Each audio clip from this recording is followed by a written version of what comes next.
Mám jednu otázku. Prečo v Číne stojí auta 4 až 5 tisíc dolárov? A u nás také auta stoja 15 tisíc.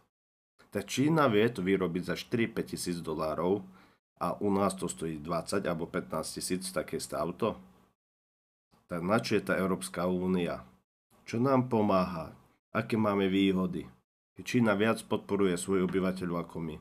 Keď aj katastrofálna je ako výslovnosť tej Číňanky po americkom jazyku, že $5,000 chcela povedať a namiesto toho tak čudne to hovorí. No, ako Američania sa troška smejú a nevadí, ale hlavná vec je to, že lacno predáva auta a čisto nové, nie použité. $5,000.